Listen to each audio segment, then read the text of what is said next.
The views and opinions expressed on the following program are not necessarily those of the staff and management of KLAY or those who advertise their products or services on this station.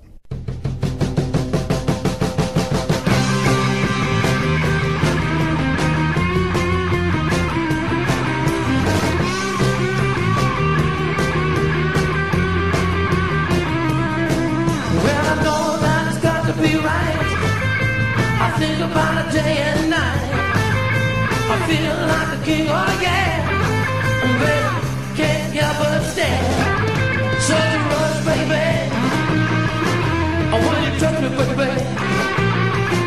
Such a rush, baby, when you love me, baby. Good afternoon, ladies and gentlemen. You're listening to Viva ENT. This is Johnny the Capo. I'm live in the studio with my co-host, Mr. Brad Buckles. And my producer, Eric C.C. Reidar. That's right, C.C. Reidar. Shall we have Brad sing C.C. Reidar? Sure, go ahead, Brad. Go ahead, Brad. I said C. Go ahead. I just choked. I wasn't expecting that. I was thinking everything else coming up this afternoon. I was not thinking that. That was funny anyway. Okay, ladies and gentlemen, you are listening to Viva ENT, and if you haven't listened to our show before, I'm going to tell you what to expect. We talk about weddings, events. We talk a lot of rock and roll trivia on Viva ENT. We've been lucky enough to have guest artists such as Brenda Lee, Hal Blaine, Emilio Castillo from Tower of Power. We had Gretchen Christopher from the Fleetwoods, which was excellent and marvelous and wonderful. And, of course, our good friend Jerry Osborne. And Jerry Osborne actually got Gretchen on the show for us. And today, we got to thank Jerry again, because today's special guest is the legendary Nino Tempo. And maybe you may recognize the name along with Nino Tempo and April Stevens, because April was his sister. They had a #1 record in 1963 called Yes, they did. Deep Purple. That's a great song. Great song, too, yeah. Mm-hmm.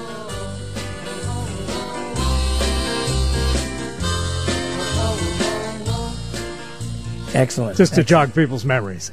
But you know what? What's amazing to me is it was kind of a mix of, early 50s type music, and it hit in 63, and it was kind of a mix of what was happening at the time as well. Interesting fact about this song is this song, Eric Reidar, won Best Rock Performance of 1963 Grammy. Really? It did. Wow. Yeah, it did. And now the #1 record of 1963 was Sugar Shack. Right. I mean, the most successful record of the year as far as chart and sales. But meanwhile, all I know is when I hear that song, I think of Leave It to Beaver. When you hear Deep Purple? Yeah. I just, everything goes back to black and white TV with Mom making brownies and Leave It to Beaver coming on in. Yeah. It gives me a slight reminder of the T-Bones. I don't know if you remember. I do. No matter what shape your stomach is in, but it kind of reminds me of that for some reason. Yeah, absolutely. It sure does. So what I was trying to say, I think, I got a good memory, but it's short, was that fact that Deep Purple, 1963 #1 record. #1 rock. Won the Grammys of the year. Isn't that something? They've come a long way, considering that's classic and it's nice and it's very sophisticated, and today's it's a little bit less. And of course, Nino was part of the Wrecking Crew, the same as Hal Blaine. Yep, the Wrecking Crew is a very historic group. For those of you who don't know, that's correct. One of the greatest recording groups attributed to probably more #1 albums in rock history than their own proper bands. I think you're absolutely right. And the thing about that is that all was, 1960 to about 1972.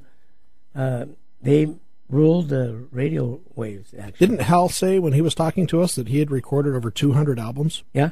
That's amazing. That actually made, the top top 100 or top 50. 200 albums. And I just saw the documentary did you? On them. I didn't watch it, but I saw that it's coming to Netflix soon. Oh, yeah. So Yeah.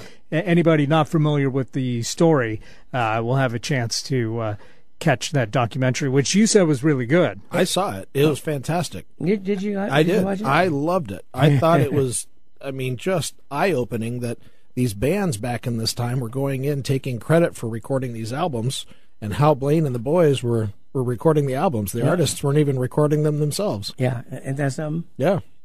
But that's the way it was back then. That's the way it was back then. There's no question about it. And, of course, they weren't the only ones. There were several other groups at the time in the country and around the world that were recording albums and groups of albums. Yeah, the fact is that if you got a band that comes out and they play 2 or 3 chords, doesn't mean they're going to be exceptionally good in the studio. Or exceptionally good live. There's a lot of stories about that. Or, there's also 2 other things. People were, for a record, were looking for precise performances, and people going to a live show were looking more for live energy. Correct. So it's 2 different things, and some bands didn't cover both, Yeah, So. it's one thing to write it. It's another thing to be able to lay it down. It's another thing to be able to perform it night after night. Right. Oh, yeah. You have to have stamina. Oh, yeah. I'm from Vegas, so a lot of the performers, even the King, Tom Jones, and all those cats, they would come in for 2 weeks, and Elvis used to do a month, and they would be on every night, 2 shows a night for at least two weeks, or maybe even a month. So those cabaret performers from Vegas, they got it. They got it going on. Tough guys. Yep. And then, of course, look today to who some of those performers are. I don't think there's a performer there besides maybe Elton John or maybe, let's see, who's Elton John and then Celine Dion. She's been down there for a couple of years. Is she still going with? I don't know if she's still show? there, but sure. these are people that have been down there for a while. But there's not a lot of acts that come into Vegas for 30 nights straight. Yeah. Those days are gone. I think the King used to love it. Anyway, so we got Nino Temple on, ladies and gentlemen, at 3:30, and of course our friend Jerry Osborne is going to help interview Nino because he's a personal friend. And right now I'd like to talk a little bit about Wedding Expo coming up in September.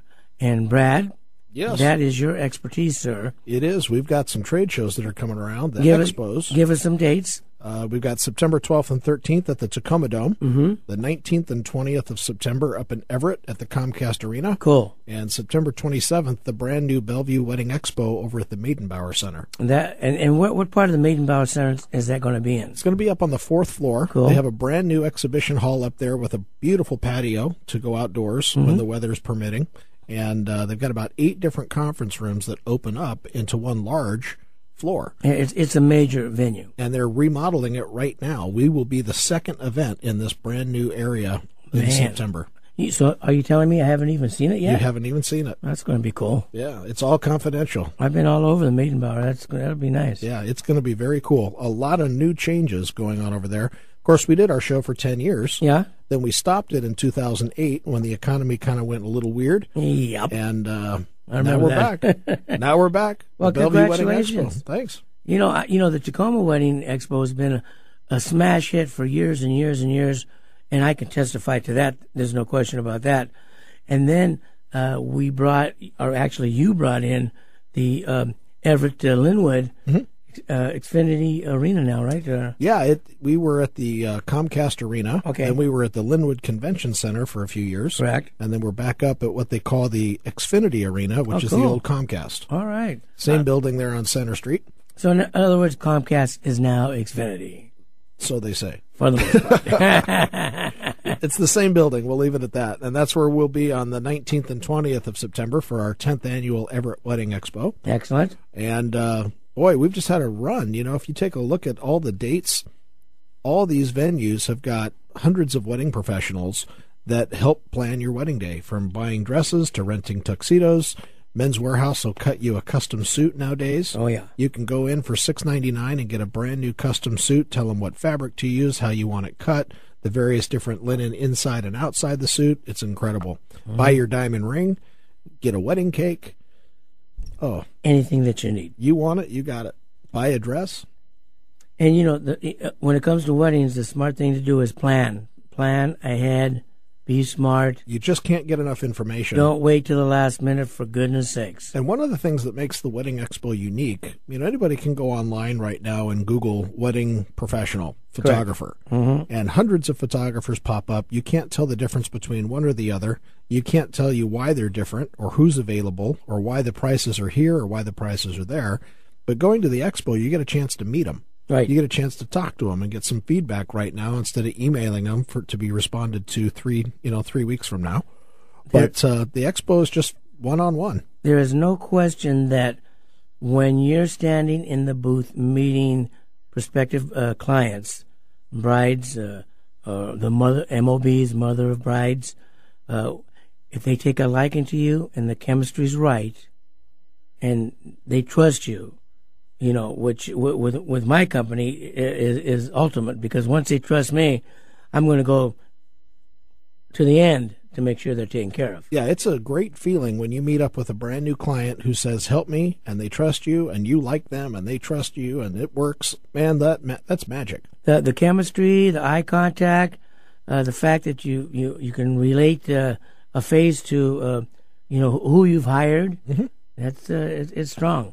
Yep, and that's the reason we have the expos, is to go up and meet these people and hire these people one-on-one, whether it be a coordinator, whether it be a caterer, a cake company, DJ, MC, photographer, videographer. I mean, the list just goes on and on. Oh, yeah. In fact, we're heading over to Honolulu this next weekend for the Hawaii Bridal Expo. That's your big one, isn't it? That's a big show. It's 25th Annual Hawaii Bridal Expo.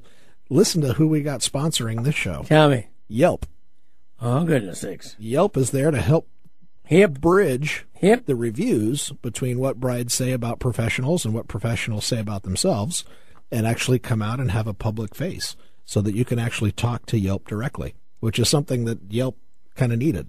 Yeah. So they're going to be at our show. We got Uber. Oh my goodness. Uber's going to be doing the show. And Uber is the coolest thing going on. Uber is unbelievable. I mean, how can you sit at an airport nowadays and wait in a line for a taxi when you can, as you're landing on the plane, hit Uber, ping them, and they're waiting for you on the door? That's pretty cool. That's better than having a driver. It's cheaper than having a driver. Let's put it that way. Yeah, it's a good thing, no question about it. And Uber's getting into the wedding industry. Oh, that's wonderful. Did you know you could charter a helicopter, Eric? You could literally go on your phone under Uber Black, ping it, and have a helicopter come get you. All right. Well, let's do that after the show. Actually, zip out of here. With the way the weather looks right now, Seattle's looking like it could be a nice helicopter ride away. I would love especially that. with this traffic. No kidding. So, speaking of traffic, it looks like it is just a mess. It does, boy. Huh. But anyway, back to Uber. Uber's great, but right now, a word from our sponsors, because you know why, Bradley? Why? It keeps us on the air. That's true.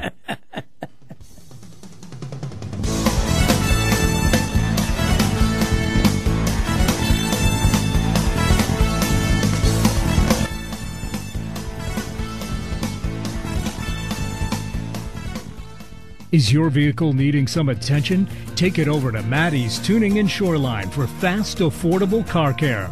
Trusted, professional. Maddie's services all makes and models and has been trusted in the Puget Sound for almost 60 years. Call Brian Maddie at 206-364-3347 or stop by his convenient location in Shoreline right on Aurora at 152nd. Maddie's Tuning. Call 206-364-3347. Trusted for almost 60 years to keep you safe and on the road. Life's a celebration. Grand Event Rentals makes your event their top priority. They are your full-service, special event, and party rental provider, supplying everything you need from start to finish. Their professional sales team and event staff work with you to create your dream event. With every event, Grand Event Rentals customers' needs are the most important. Whether you're planning an intimate outdoor wedding or an elaborate black tie gala, the Grand Event Rental specialists make great pride in providing our event planning experience to help create an unforgettable event. Please go and visit the Bellevue Showroom, Grand Event Rentals, or make a one-on-one appointment Talk to them. They're trained, they're knowledgeable, they're event specialists, and they are going to take you through step-by-step everything that you need to make your day a success. Call Grand Event Rentals. Their number is 425-462-7368, or go to grandeventrentalslaw.com. It's frustrating when your car won't start or just won't go, or you're locked out of your car and need to be somewhere. All Day Towing will take the frustration out of the situation with 24-hour service 7 days a week. They'll tow your vehicle safely to where it needs to go. Plus, they strive to reach you within 25 minutes of your call. When you need a tow, call All Day Towing at 206-695-2615. or 425-457-7788 for Eastside customers. All Day Towing. We'll be there. We promise. Brides, do you want your big day to be stress-free, perfect, and stay within your budget? Well, Brides Club has all the inside information to make your dream a reality. Go to bridesclub.com. That's bridesclub.com. See upcoming bridal shows and events, view wedding vendors and special offers. And don't miss The Spotlight, the premier online wedding magazine with valuable articles you can't afford to miss. Brides Club helps make your wedding stress-free and perfect. Go to bridesclub.com. Check out bridesclub.com. Clay Radio, your conversation station. KLAY Lakewood, Tacoma on 1180 AM. Oh, yeah. We are back, Jack, and that's a fact. You're listening to Viva ENT. This is Johnny the Capo. I'm in the studio live here in beautiful Bellevue/Factoria, looking out at the city of Seattle. Isn't that something? And Absolutely. That's beautiful. I'm here with my co-host, Mr. Brad Buckles. My producer, Eric C.C. Ryder. C.C. Ryder. That's how you do it, Brad. Got it. C.C. I'll be ready. Ryder. I'll be ready next time. Okay, so let's talk. We talked about Nino Tempo. We talked about, and of course, Nino's going to be on at 3:30. We talked Wedding Expo. Now let's talk about the Coffee with the King song today. Oh, good. What's that? Oh, you know, I'm sure I haven't heard it yet. I'm sure you haven't heard this song, but I wish Jerry was on the line right now because he would actually give a good commentary on this song or comments. So I haven't heard this song ever? I don't know. I doubt Okay. it. Okay. But I haven't heard this one ever. Okay. That's for sure. Well, that's why I wanted to bring this up, since I love to feature the King every single week and educate the listening public about some of the King's songs that you may have never heard before. But, in fact, this song was an album cut on the album Potluck, 1961, which went to number one. The album Potluck went to number one. You can check that stat. He's ready to go already. Good. I'm on. I like it. I'm just the name Potluck. The name, it was one of those. It's like get a bunch of songwriters together. Everybody brings a song, and and that's we'll pretty all do much it. what they did. All right. And he was an excellent voice, and I think the most popular song on the album probably was "Kiss Me Quick." So there wasn't a lot of hits that came off that album, but it was right in the height of his popularity. Blue Hawaii, 1961, and the album had great material. Some of the songs I love, but Such an Easy Question was one of the cuts on Potluck, which went to number one. And I also want to say that my friend out there, Mike Ewing, this is one of his favorite Elvis tunes, other than I think the other one is Ask Me. Mike Ewing is in the Mike Ewing. This is his song, huh? No, this is the Mike Ewing, the DJ. Yep. Our pal down in the But left. this is his favorite song. Oh, he loves the King. Okay. That's why I mentioned him today. So also, the song "Such an Easy Question" was featured in the 1965 movie Tickle Me. Now, Eric, have you ever heard of the movie Tickle Me? I have not. Was this the Elmo story? I think we said that before. And Brad, have you ever? Not Not particularly. Nope. Okay. Tickle Me was one of the best little comedy / rocking spoof musicals that he ever did. It's probably within his top 12 money makers. It was a sleeper. It was a good movie. It was a kind of more of a comedy than anything. And if you ever get a chance, watch it. It's cool. You'll be happy that you did. And what they did with Tickle Me, they were so, Elvis producers of the day, they were really lazy in those days. Like when they made Kissing Cousins, they made it in 18 days. And when they did Tickle Me, they didn't even have Elvis go out and record new music for the movie. They just picked some songs from some of the older soundtracks to feature in the movie. And guess what? It was a hit. Of course it was. People bought those songs again. Such an Easy Question peaked at number 11 in 1965, which is decent. Not too And shabby. the flip side of Such an Easy Question was It Feels So Right, which was originally recorded on the 1960 Elvis Is Back album, and so on and so forth. So they snuck in with that crazy little formula that they had, made money with the movie. And the most noticeable thing about Such an Easy Question, Brad, and I'm glad that I got the lyrics right here. oh yeah, I know the song well. No question, his voice was impeccably wonderful. Oh yeah. Eric, what say you? I agree. Yeah. He was on top of the high notes and in the lower register and going up and down with the greatest of ease. And Mike Ewing, my pal and buddy, who I know you listen to the show every week, and if you don't, you better. You should know. There's your song, my man. So now, any comments about the song? What'd you think? I think it was a good song. Definitely an album track rather than a single. Correct. Didn't quite have the Correct. spark of some of those classic hit singles, but a fine effort. You know? Yeah, exactly. I like the gospel tones. On the song? Yeah. Really? Yeah. Okay, It's he has gospel in a lot of his other music, but this is early and notable. Yeah, it was 1960. He recorded that in 1961. Yeah.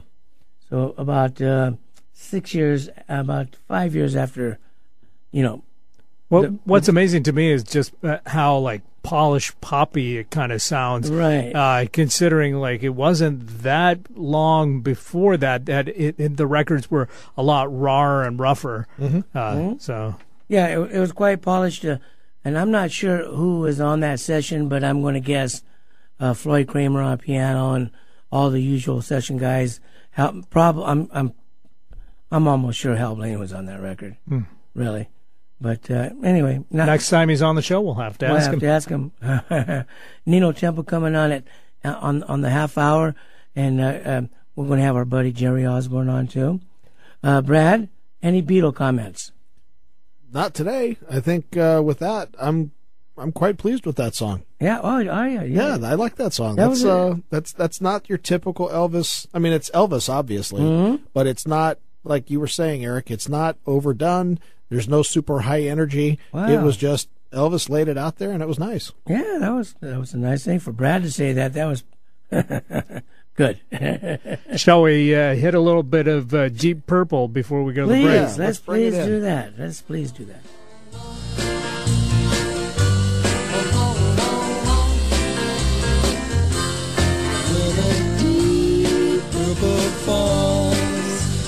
Sleepy garden walls, and the stars begin to twinkle in the night. In the midst of that memory, you wander on back to me. Breathe in my name with a sigh.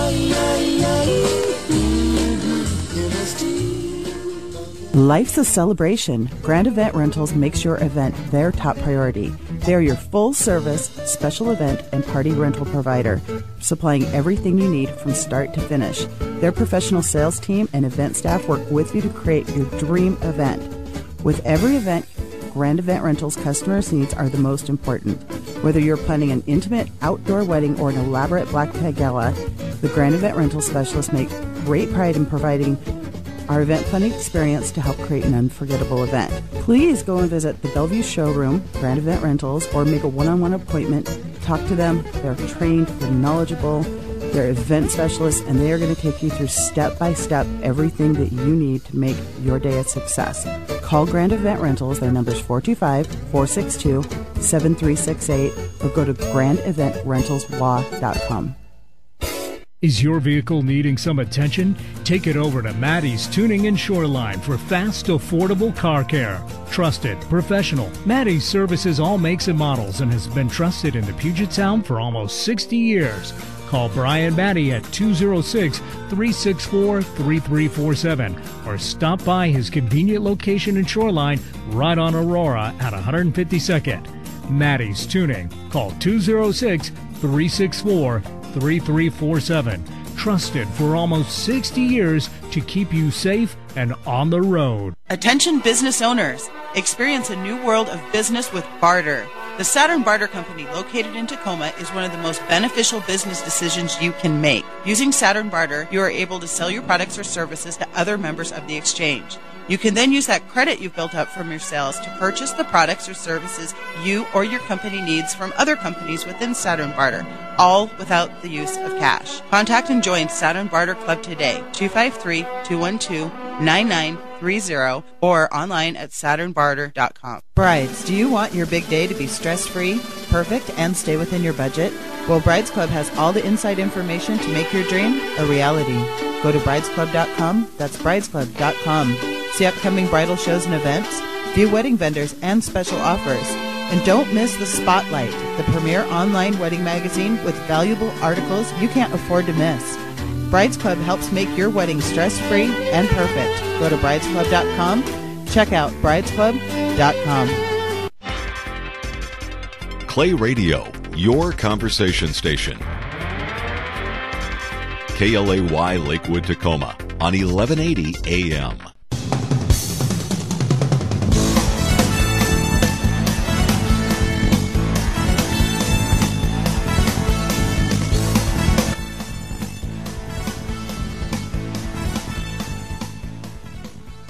Ladies and gentlemen, you're listening to Viva ENT. This is Johnny the Capo. I'm in the studio with my co-host, Brad Buckles, my producer, Eric C.C. Ryder. And of course my good buddy and pal, Jerry Osborne. Hello, everyone. And Jerry has been kind enough to bring on a legendary performer, ladies and gentlemen, Mr. Nino Tempo. Nino, say hi. How you doing, guys?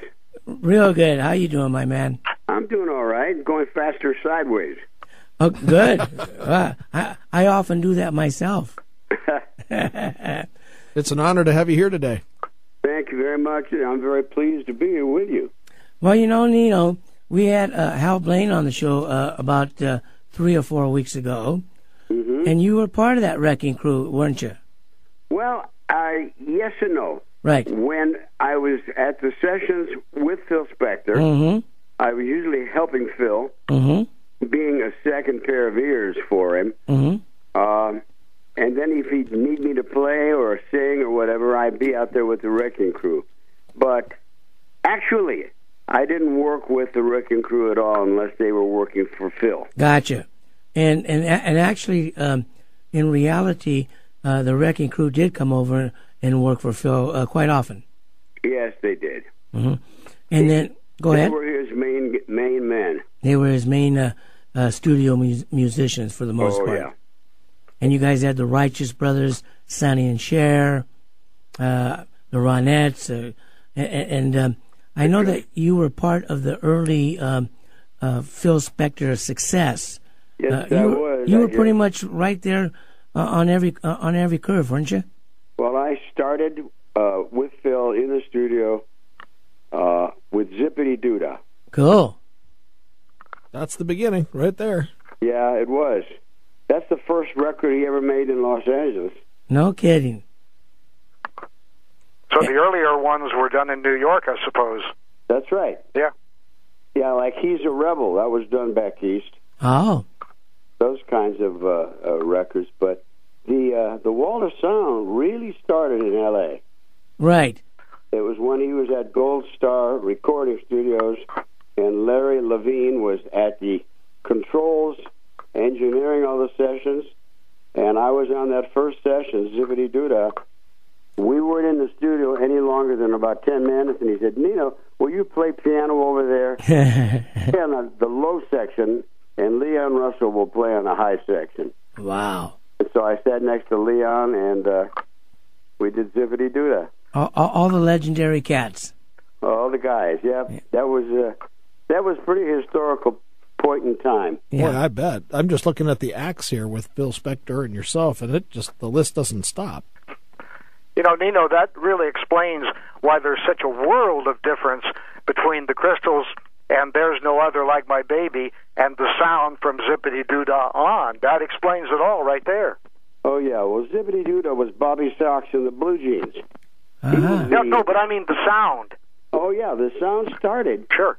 I saw it grow from Zippity Doodah, and with each record it progressed more and more to be finally the full Wall of Sound, which emanated at River Deep Mountain High. Yeah. There's a song. Tina Turner, right? That's right. Mm-hmm. So what year would you say that kind of came about? Well, I know when Zippity Doodah happened. It happened about 1962. Yeah. Okay. And then everything took off from there. Everything was subsequent to that. Now, the Tina Turner song, you know, that big turning point there, what year was that? Was that 68, 69? No, I don't think it was not that late. Let's see. 66? 65. I guess about 66. Okay. I don't know if I'm exactly correct, but it's in that range. I definitely remember when that song hit the radio waves for sure, and it was just this incredible sound. You know, it was. Tell our listeners. That's when Phil's last major recording was released. Correct. He had such faith in River Deep Mountain High, and the one thing I always enjoyed was that Phil would always look at me, and he could tell by the look on my face if I liked what I was hearing or if I wasn't happy with it. And when we were doing Be My Baby from the very beginning. Yeah. I guess I didn't like what I was hearing. And he looked and he says, "What's the matter? You don't like it?" I said, "Well, you could tell." And I said, "Phil, I think the drum part is boring." And he listened for a minute, and he said to me, "Well, what would you do?" So I said, now he put me on the spot. Yeah. It's not enough to not well, like it. Now you got to answer the question. Yeah, so I did. I said, I think the drum should go at the very beginning. Boom, boom, boom, boom, boom. Yep. Boom, boom, boom, boom, boom, boom. Yep. Boom, boom, boom, boom, boom, boom, boom, boom, and so on until you get to the chorus. So once you get to the chorus, then Hal should play straight. Boom, boom, boom, boom, boom, boom, boom, boom, boom, boom, boom, and so on. And it worked beautifully. Right. I was very complimented that he took the first idea out of my head, put it to use. I'm the guy that hummed it over the loudspeaker to Hal Blaine. Cool. It doesn't come any cooler than that, really. No, No, that's fantastic. I was very complimented and glad to be a part of it. I think it would be safe to say every time you hear that played on the radio, you think about that particular day. I think so. I believe so, yeah, because the drum part came out of my brain, and actually I was lucky because that's the first thing that came to mind. Wow. And he could have turned it down. He could have said, "No, I don't like that so much," but he didn't. He let it roll, and it turned out to be one of the most prominent parts in the whole record. Whose idea was it to have a thunderstorm at the beginning of Walking in the Rain? Oh, that was all Phil. Was it? Yeah. So tell our listeners, Nino, exactly what they mean, or what it means, the wall of sound. Well, I know what it is, but I don't think the general public really know what it is. Well, the wall of sound would have to be, Phil kept experimenting more and more with echo. Right. He kept adding more echo. Right. In each subsequent recording. And he got braver and braver as it went on. Correct. And finally, when he reached River Deep, that's the first record that on the playback I did not like. Uh-huh. I did not like it. And people were in the studio and he was playing it back for people. And I've got a pretty good ear. And I couldn't tell what key it was in. I wasn't listening to it. And I told Phil, I said, Phil, I think there's too much echo. Mm-hmm. We've gone past the point where you can still hear what's happening. And he said, no, it's fine. It's going to be great. It's going to be a smash. I said, okay. Well, I told him what I thought, and he chose to not listen. Yeah.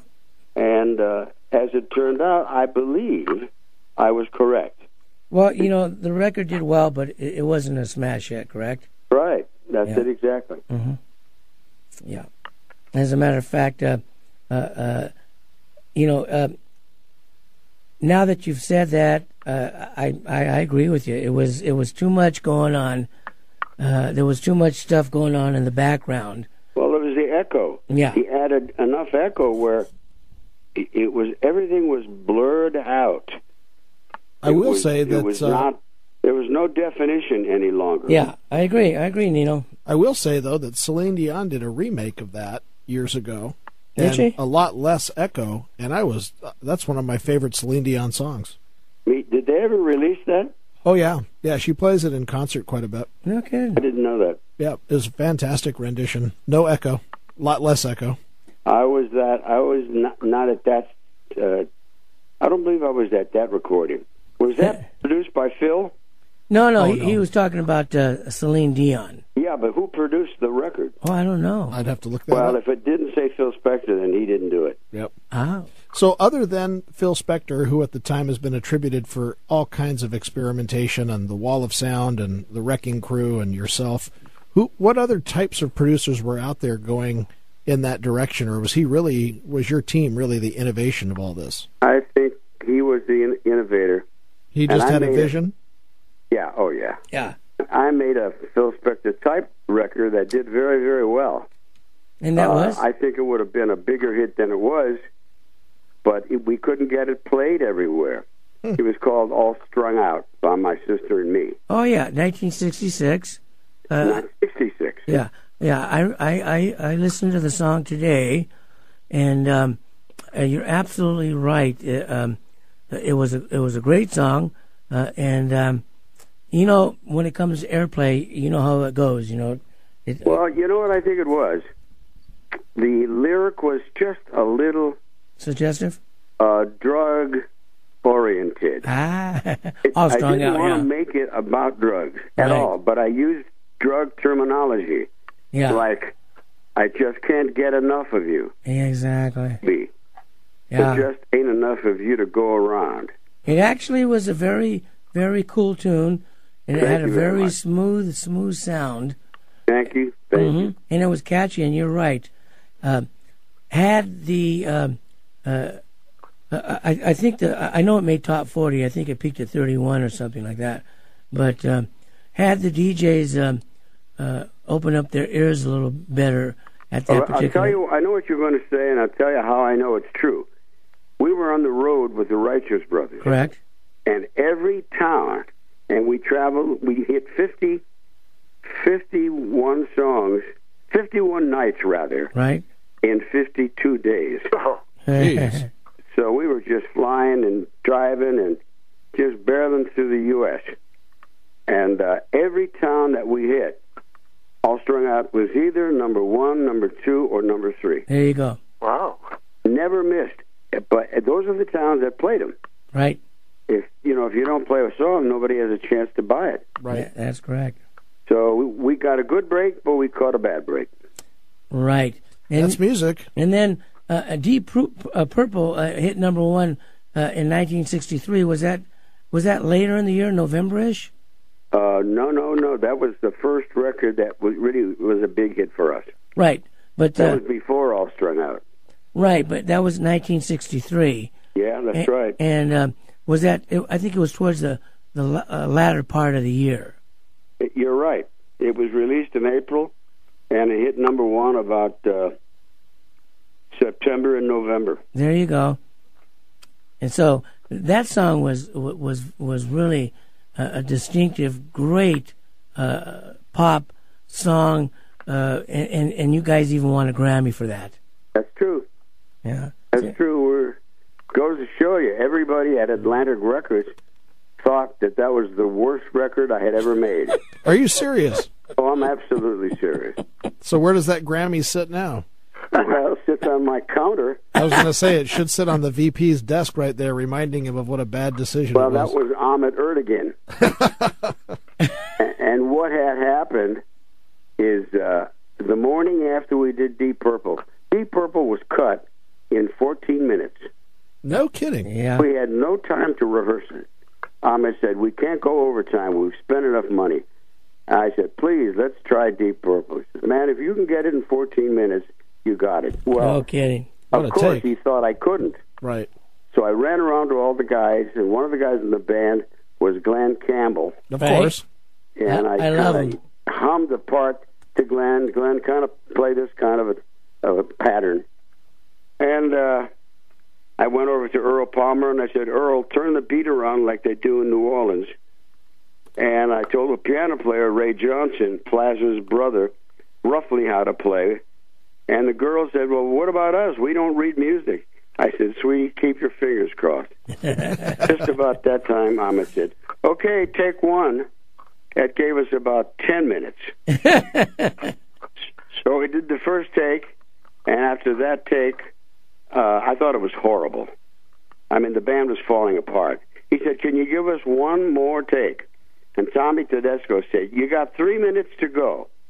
If you can start it before the 3 minutes is up, we'll continue playing through the take. Isn't Tommy Tedesco the legendary guitar player? Sure. That's right.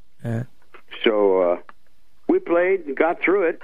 The guys were leaving, and Ahmet said to me, where's the harmonica player? And I said, he didn't show up. He said, well, then you play it. I said, I don't know how to play the harmonica. I said, well, do what you can. I'll point to you. I'm not kidding. Those are his words verbatim. So I put the hand on my head, got in front of the microphone, and I had two harmonicas in my hands.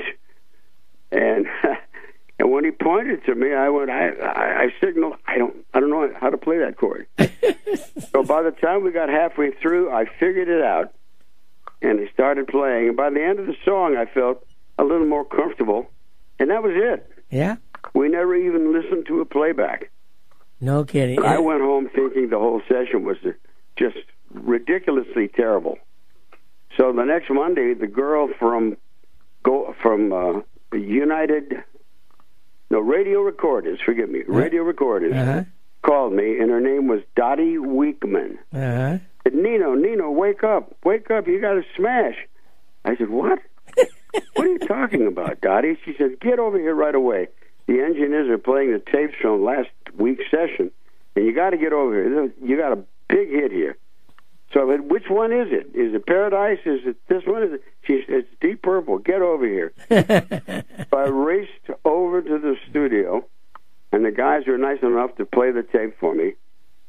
And when I heard it, not listening to it because it was me singing. I always listened to the record as a record. Right. And so I listened, and it touched my heartstrings. It really did. I thought, this touches me. Yeah. So I called Ahmet, and I said, man, I think we might have a hit. He says, oh, Jesus, which one? I said, Deep Purple. So he said, send it right away. So I airmailed it.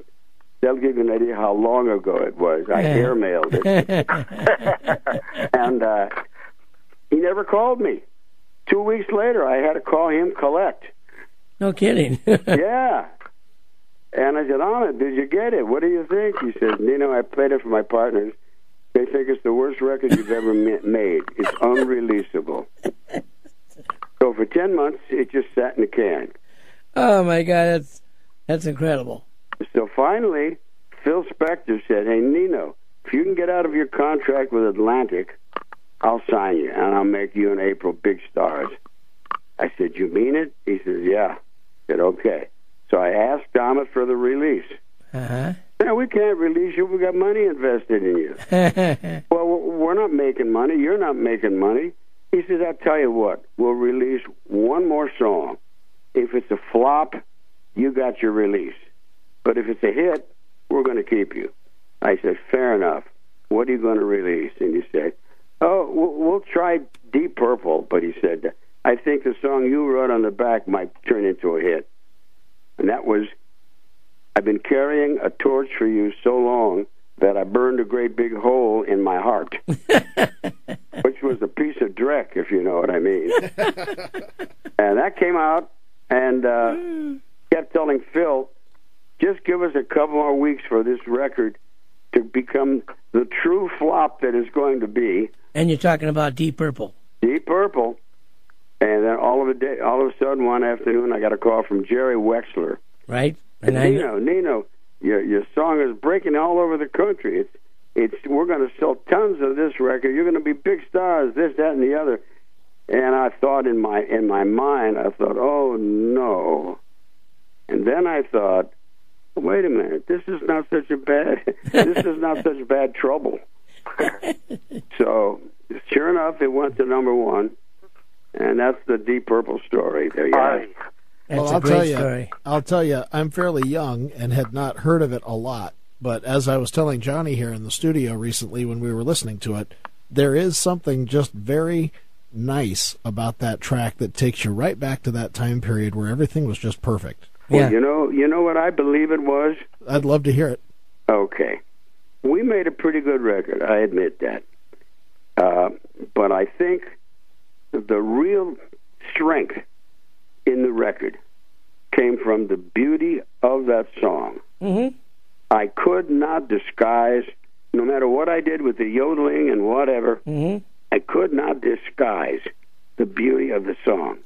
That came through, and the average public, they heard it and they felt it. Yeah, the melody line was contagious, and they just fell in love with it. That's right. Well, I did again. You still got listeners out there, because I heard it, and I just went, wow, that is just like when things were perfect. Yeah, that's right. Which they no longer are.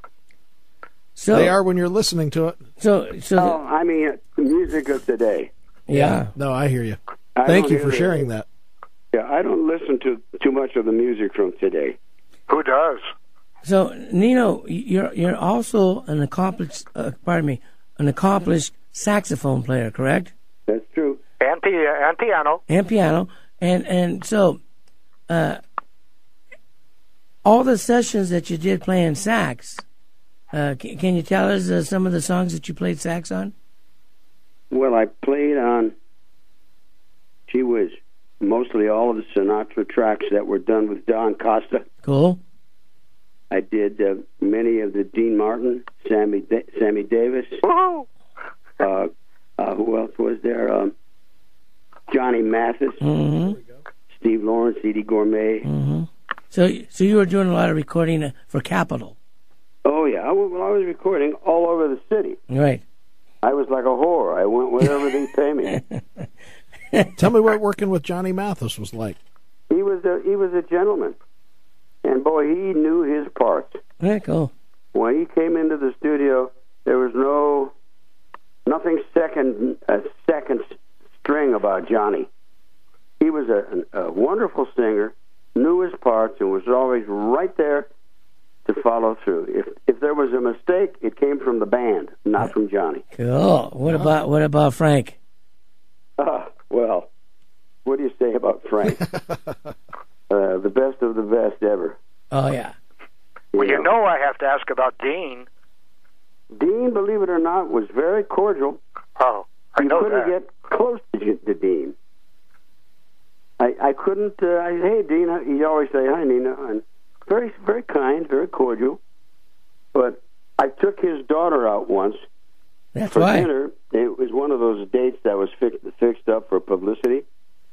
So I went to Dean's house. Okay. And when I came in, he was in the front room, and I waited for his daughter. And I went up to him. I said, "Hi, Dean." He said, "Hi, Nino." And I said, "You got a beautiful house here." He said, "I wish I could afford it." So then when his daughter came down, I said, "Bye-bye, Dean." He said, "Bye." I went out the front door, and as I pulled the door closed, the doorknob came off in my hand.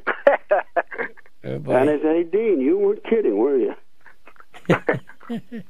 Okay, so which daughter? He had several. It was Claudia. Claudia, okay, the older one, yeah.